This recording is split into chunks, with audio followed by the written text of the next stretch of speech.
టీఆర్ఎస్లో కూడా మళ్ళీ అదే రకమైనటువంటి ఒక గౌరవము, తర్వాత ప్రాతినిధ్యము, సముచిత స్థానం కేసీఆర్ గారు కల్పించారు. కాబట్టి కొంత కష్టమైనప్పటికీ కూడా but at every stage I enjoyed my journey 18 years. తర్వాత ఇన్స్పైరింగ్గా కూడా ఉండే. కోట్ల మంది ప్రజలు ఉంటారు.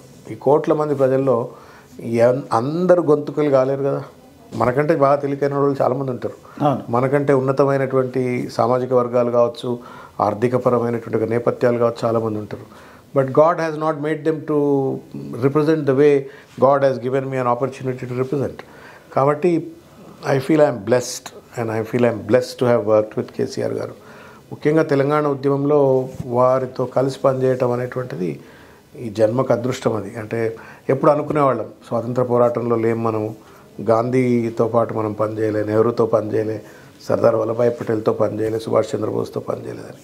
వాటన్నిటికీ సమాధానంగా కేసీఆర్ గారు వెంట జై తెలంగాణ అంటూ తెలంగాణ ఉద్యమంలో పనిచేయగలిగినాం. కాబట్టి అది ఒకటే అంటారా స్వాతంత్ర అంతే డిలైట్తో పనిచేస్తాం. ఆ తెలంగాణ అంటే ఉద్యమంలో మమేకమై సీరియస్గా పనిచేసిన వాళ్ళ స్పిరిట్ 1500 మంది పిల్లలండి. మీరు స్వాతంత్ర పోరాటంలో కూడా 1500 మంది పిల్లలు ఆత్మబలిదానం చేసుకోలేరు.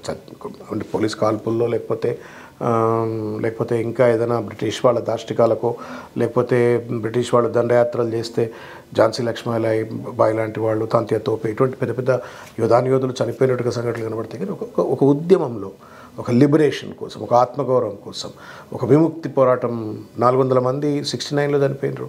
మళ్ళీ దాదాపు 1200-1500 మంది తెలంగాణ కేసీఆర్ గారి నాయకత్వంలో జరిగిన ఉద్యమంలో చనిపోయినారు. So this is a fight for liberation.